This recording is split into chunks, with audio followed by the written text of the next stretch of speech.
Welcome to our 8th class on the book of Ecclesiastes during lockdown in the UK. This class was taught on Tuesday the 19th of May for the British Bible School in a Zoom class setting. The outline we've been using is here, and we're now in the third section of the book, looking into the differences between wisdom and foolishness. Just to quickly review the first 7 chapters to bring us up to where we are now.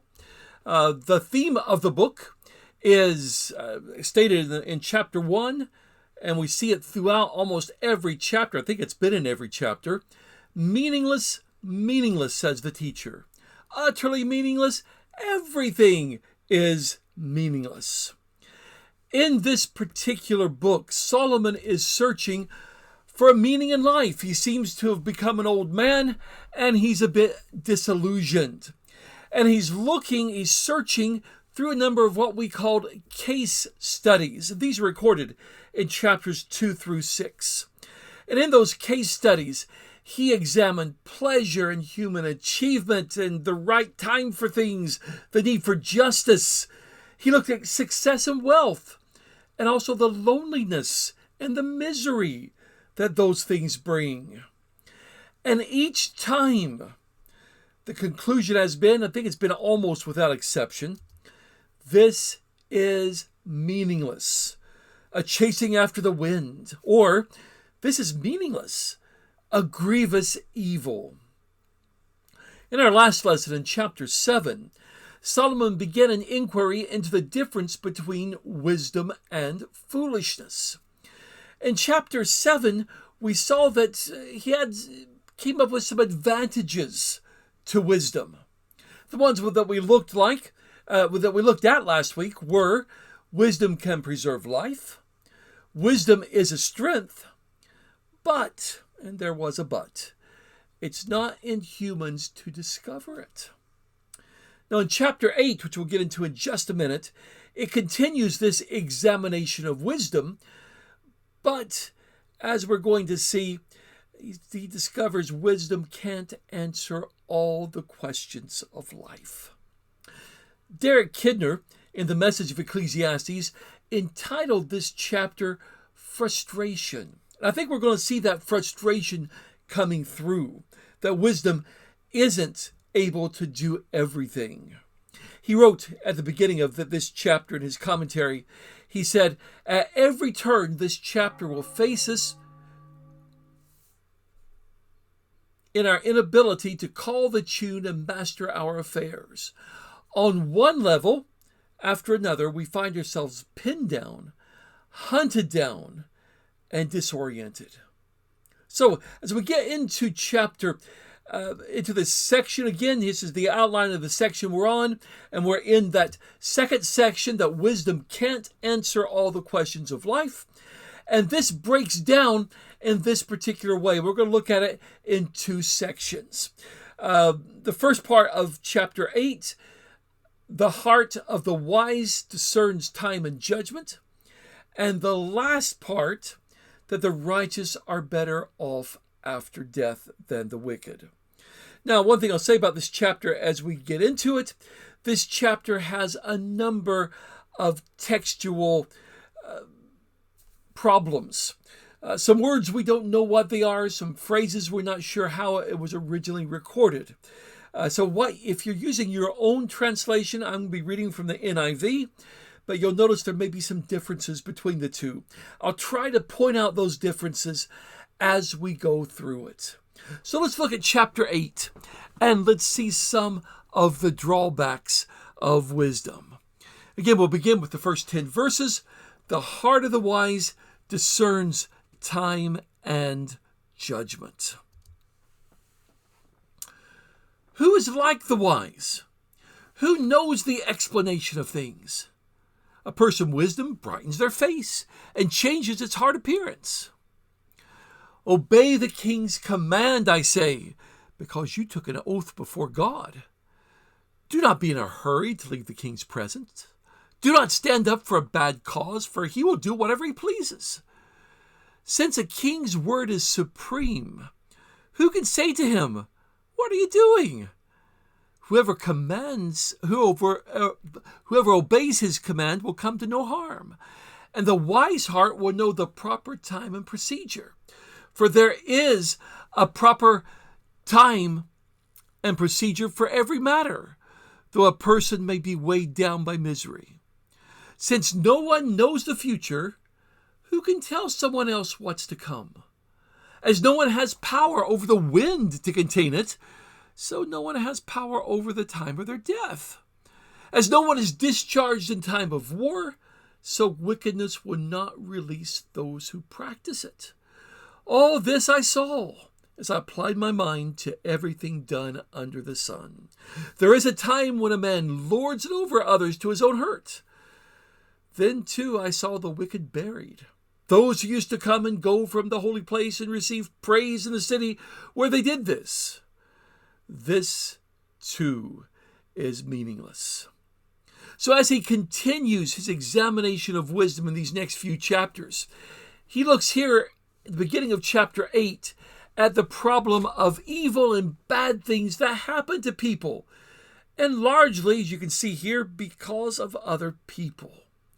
Wiersbe, in his commentary, Be Satisfied, he called it, sees this section as looking at how to deal with a despotic ruler, a bad ruler. So he begins by asking two questions. He asks, first of all, who is like the wise? Net Bible has, who is a wise person? And another translation, when comparing men, what makes one rise above another? And then he asks a second question. Who knows the explanation of things? The ESV, who knows the interpretation of things? Net Bible, who knows the solution to a problem? He seems to be indicating that the wise person knows these things, and the fact that he is wise can be seen just by looking at him. After all, his face shines, as the ESV puts it. Net Bible has, wisdom brightens his appearance. His face is softened. So just by looking, he says, you should be able to tell that's a wise person. I'm not sure how accurate that is, but nevertheless, that is Solomon's observation. But he goes on to talk about the need to obey the king's commands. Derek Kidner, in the Message of Ecclesiastes, wrote, with the dangerous caprices of a king to reckon with, wisdom has to fold its wings and take the form of discretion, content to keep its possessor out of trouble. And so what we have here is wisdom really suggesting discretion, especially when you're dealing with a king. Now, Wiersbe sees Solomon detailing the options of a person who has a power-hungry ruler, how they should respond to that. But at our class last night, somebody brought up the idea, and noticed the idea, I think it's well worth mentioning here, that who is the king at the time Solomon's writing this? Well, Solomon is. He may be a bit self-serving here. Obey the king's command. Absolutely. So, very well could be that. Now, Wiersbe, as he's looking at it, it's a power-hungry king. I'm not sure Solomon was that, although it looks like towards the end of his rule, it was not going as it should have gone. But the first option that Wiersbe sees Solomon detailing here is disobedience, that he may think about disobeying the king's command. But the problem is, and Solomon does mention this, he needs to obey because the person has taken an oath, because he has an oath. Now, again, depending on your translation, depends how this comes out. The NIV, because he's taken an oath of allegiance, or you've taken an oath before God. The ESV goes a slightly different route, and it has it translated because of God's oath to him. Whereas the NIV, the Net Bible, because you took an oath before God. Now, to me, the Net Bible, the NIV, probably makes the most sense, but the first and last phrases there are missing. Doesn't indicate it's you necessarily.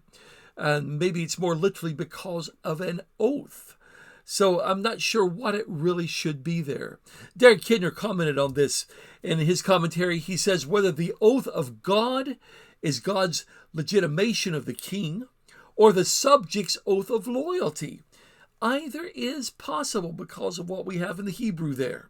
He says that puts the matter in any case on a religious footing.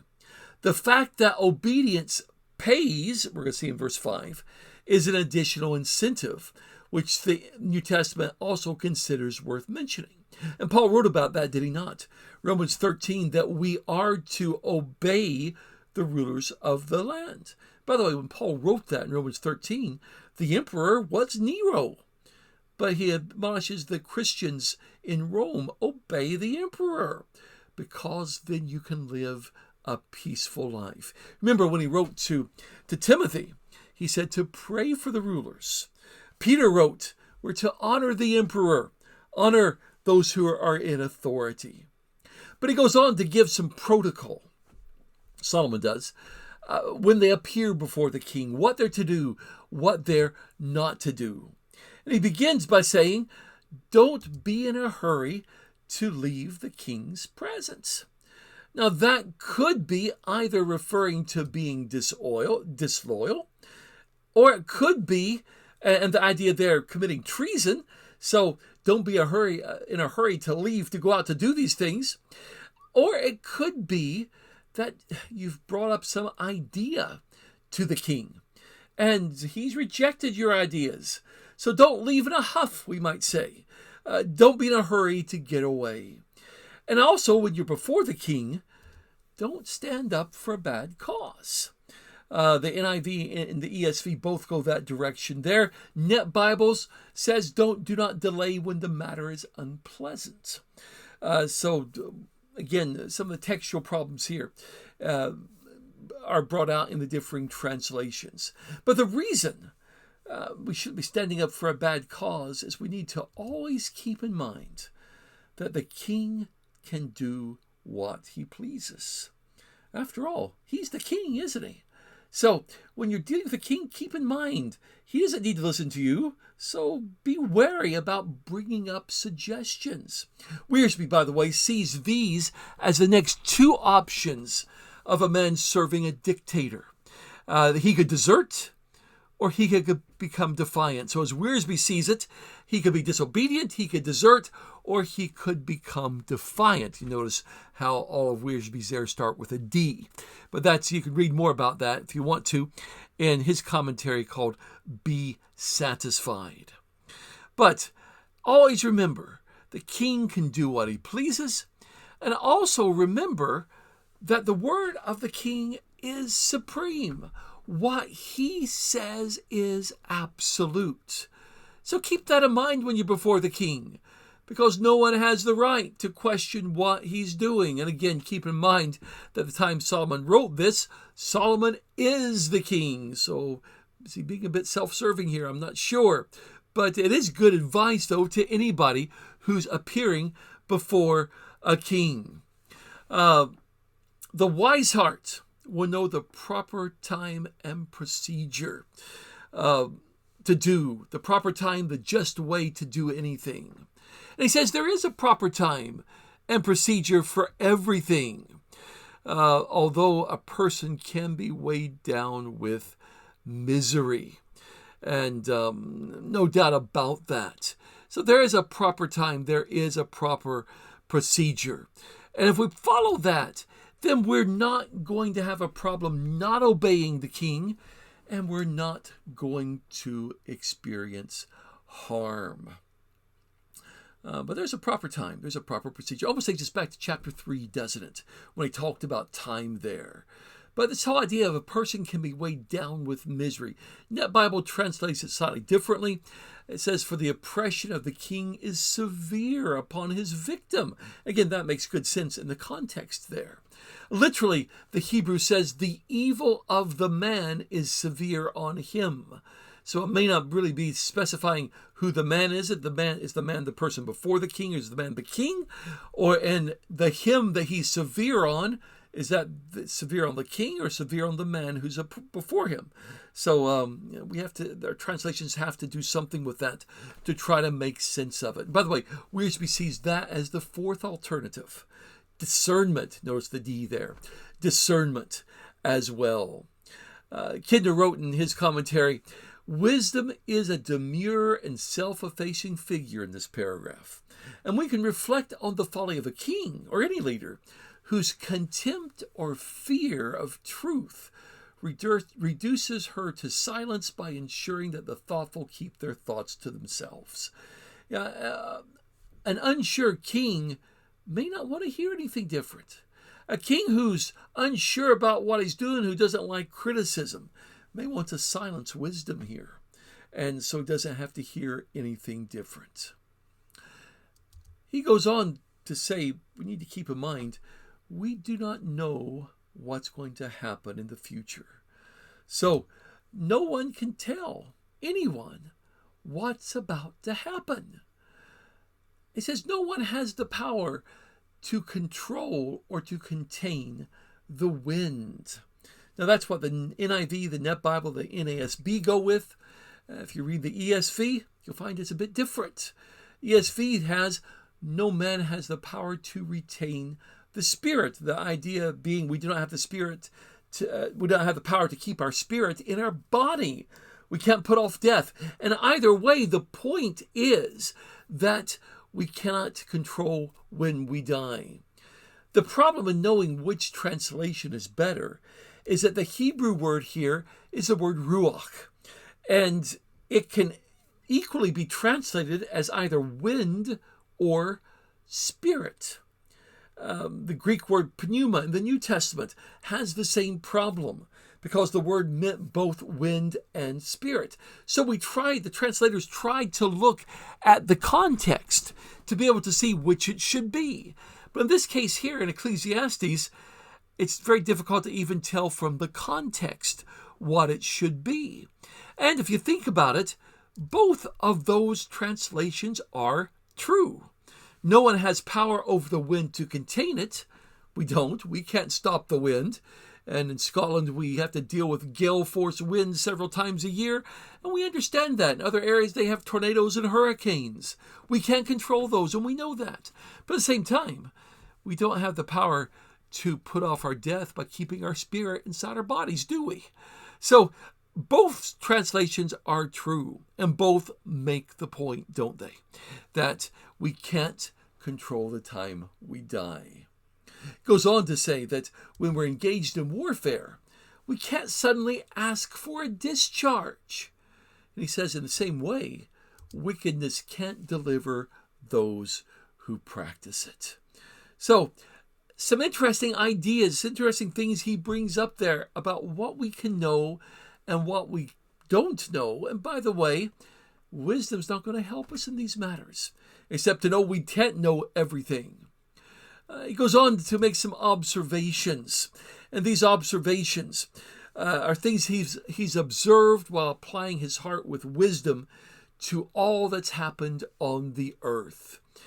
And his observation is he saw people lording it over others to his hurt or to their hurt. And again, there's that ambiguity in the Hebrew there.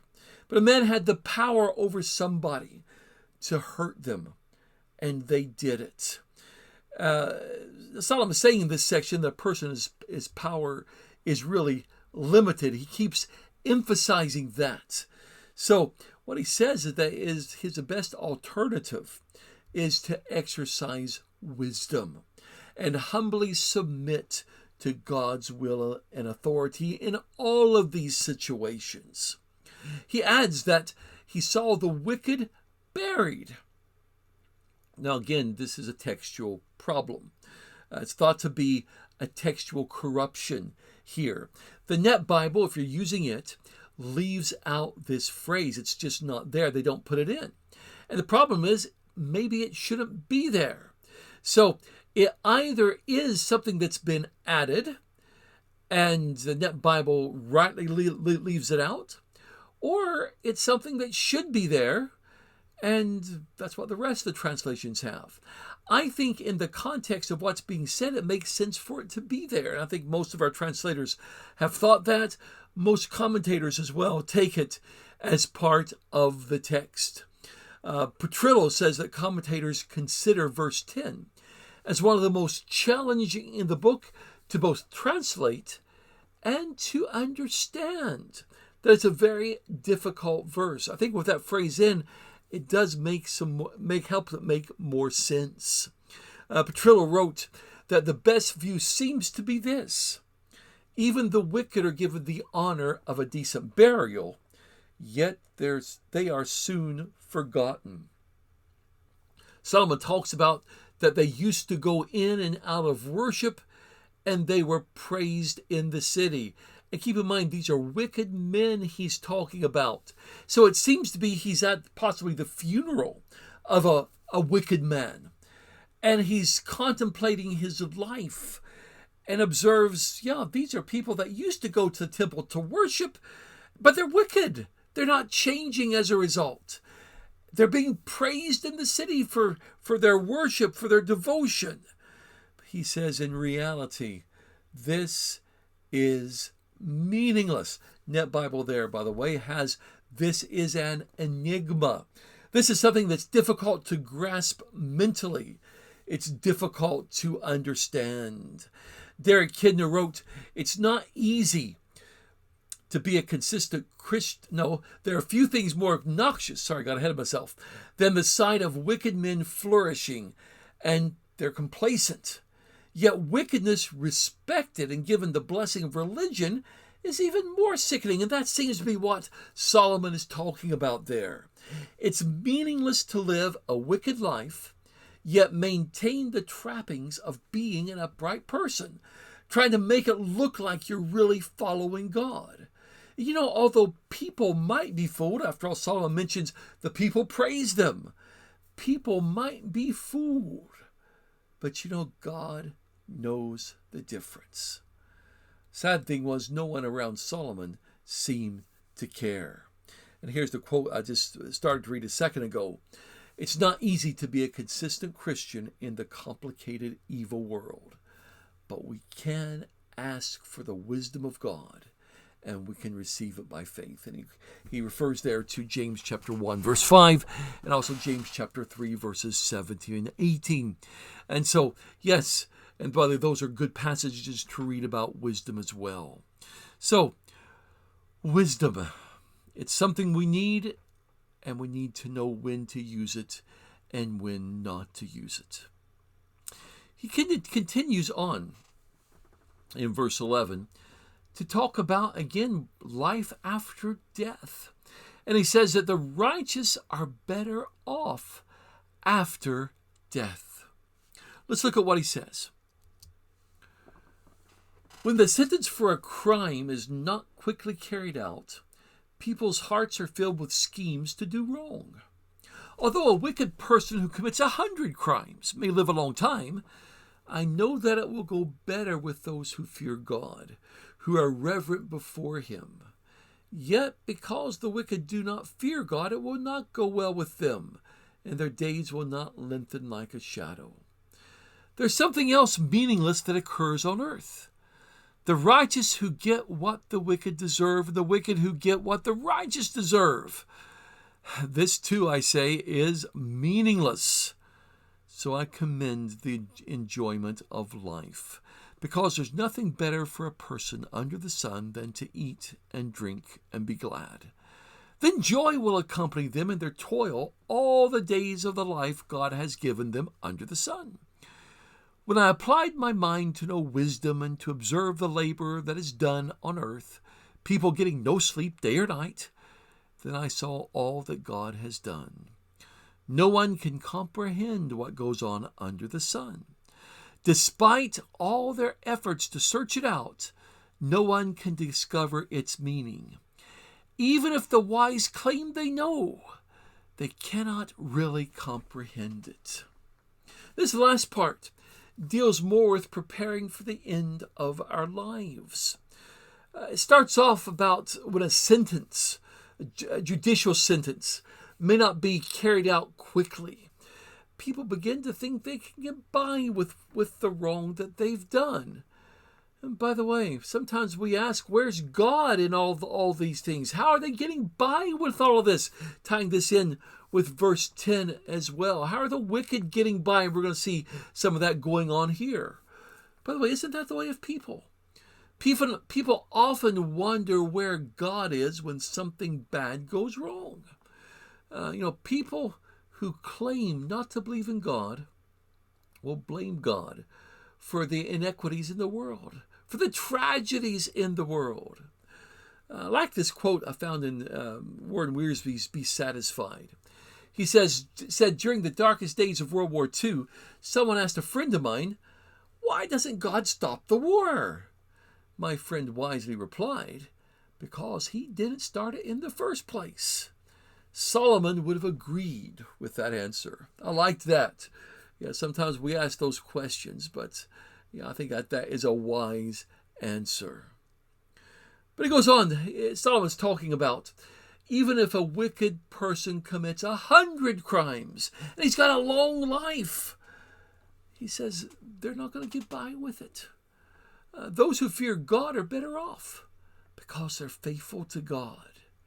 So what he's saying here, he says, I know it will go better with those who fear God, but it won't go well for the wicked no matter how long they live. They won't be able to live a long life because they don't fear God. Now, we realize that there are wicked people who do live a long life. He's going to talk about that in a minute. But saying in general, it's much better if you are living a life serving God. And he's right there. Derek Kidner commented that what he certainly affirms here is judgment. In the end, the right thing will be done in every case. What he may also be faintly raising our minds is the thought of an afterlife for the godly. Wickedness, he declares, brings no true benefits. And as a rule, however striking the exceptions, it riddles life with insecurity. A wicked man's career is all show, no substance. And it's interesting that we don't get many glimpses of eternity in the Hebrew Scriptures, in our Old Testament, but we do see glimpses, and I think we have some glimpses here in the end of Ecclesiastes chapter 8. And he's got, I think, the right ideas here as well. But as you look to all of this, he says this, or as he's observing all this, he observes something else that is meaningless. Again, the Net Bible here has, it was an enigma. And what he observed was this: there are righteous people who have short lives and wicked people who have long lives. Again, he's been there before. So it sort of almost contradicts what he just said, but I think he's making a true observation here. Kidner comments that a moment ago we were reminded of the general rule. That wickedness digs its own grave, and righteousness, so to speak, its own garden. But all too often the pattern reverses to make nonsense of itself. For there's no way of knowing when, let alone why, life will rain down on us the next blow or the next windfall. Isn't that true? Again, he's just been talking about that we can't know the future. We don't know what's going to happen, whether it's going to be good or whether it's going to be bad. Neuheim refers to this as the theological centerpiece of Solomon's reflection. He says it affirms that God will eventually reward believers who act morally and will punish those who refuse to believe and refuse to act in accordance with the divine will. Partial reward and punishment may or may not occur in this life. They certainly will happen in the life that is to come. He's going to go on to commend, though, enjoying life. So he begins, he says he felt it good and right to commend enjoying life. He says there's nothing better than to eat and drink and be glad. That sounds like an enjoyable life to me. He says, if a person can do that, then joy is going to accompany them in their toil all the days of their life. Despite what they have to go through, it's going to be a more enjoyable life if you can just be satisfied with what we have. Denny Petrillo wrote that Solomon noted that this perspective, the choice to be happy, is one that God has given him, along with toils of life. A balance between work and pleasure is required by God. And I think we realize that as well. We have a phrase that we often hear: all work and no play makes Jack a dull boy. Someone added to that last night in our class, and all play and no work makes Jack a bad toy, or something like that. And I thought that was really quite good as well. So, we realize it's got to be that balance between work and relaxation. And we need both. Those people we know that emphasize just having fun, they're not very serious people and never get anything done. And yet those who emphasize all work, they live very dull and very sad lives. So he's observed what's been done. He's observed the work that's done. And he applies his wisdom, again, to look at the work done on the earth. How people were working hard, and he says they're getting no sleep day or night. And again, he's talked about this before, that because of what they have even, they may not get any sleep worrying over it. We saw that in earlier chapters. Sometimes it may be because they have so much to do, or they think they have so much to do, that they don't take the time to get the proper rest. He says, I saw all that God had done. He seems to be saying possibly that this is something that God has done. But he does say that people can't comprehend what goes on around them under the sun. And however much a person may search for the answers, they're never going to find them. They'll never understand the meaning of what God's doing, or never understand the meaning of their lives. He says, now the wise, they may claim that they know, but he says, in reality, they can't find the answer either. They cannot comprehend it. Derek Kidner says the chapter seems to end on such a note of frustration of not being able to understand what God is doing. He said it allows our wisest men no prospect of success. Nevertheless, we pick up its meaning better if we catch the allusion in verse 17, first part of verse 17, to the great statement of chapter 3, verse 11. There too we faced our narrowness of knowledge, but saw that eternity as well as time has access to our minds. Although as time dwellers we see God's work in tantalizing flashes, the very fact that we can ask about the whole design and long to see it is evidence that we are not entirely prisoners of our world. In more promising words, it is evidence of not only how, but for whom we have been made. I think he makes a good point there, because in the light of eternity, we can only see a very, very small part of the canvas. And we made allusion to that back when we studied chapter 3. But we long to see the whole canvas, to see how everything goes together. But because we dwell within time, we only see flashes of what's going on. And he says that the more promising way of looking at things is not realizing what all God's doing, understanding all that God's doing, but realizing that we've been made to serve him. It's for whom we have been made. Wiersbe said that this ends Solomon's re-examination of the vanity of wisdom. Instead of rejecting wisdom, the king concluded that wisdom is important to the person who wants to get the most out of life. While wisdom can't explain every mystery or solve every problem, it can help us exercise discernment in our decisions. I think that's a good summary of chapter 8, because he's used his wisdom, he's looked at wisdom, hasn't rejected it.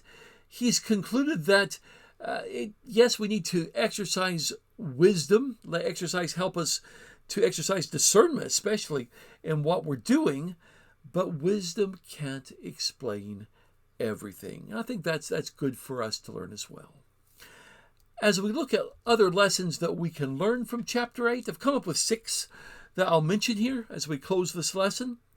I think from the first part of it, we can see that God does expect us to obey the laws of the land and submit to the government. I mean, Solomon mentions that here, and we have it mentioned by the New Testament apostles of Jesus as well. And that's what we're to do as Christians. That helps us to live a peaceful life, to allow us the freedom to be able to declare the good news of Jesus. I think we see in this chapter as well, again, that humans have a limited power. And because we have a limited power, we should acknowledge the authority of God. He's the one with all power. And hopefully we can learn that from this chapter. We do see here these glimpses of eternity, that God's going to eventually punish the wicked. But I think we also see that life, no matter how long it is, it's still brief, isn't it? Especially in light of eternity. It is brief, so we need to use our time wisely, to use our discernment in what we do. God wants us to enjoy life. I think we see that towards the end there. It's nothing better than to eat and drink and enjoy life. I think God wants us to enjoy life, but to enjoy life with Him at the center. I think that's the key, and that's where He's going to get when we get to chapters 11 and 12. Again, we have that emphasis that we cannot know the future. And because we don't know the future, we need patience, don't we? Patience as we live our lives under the sun, as we live our lives on the earth. I hope you were able to get something from our study of chapter 8, and I hope you'll join us as we come back next week and have a look at chapter 9.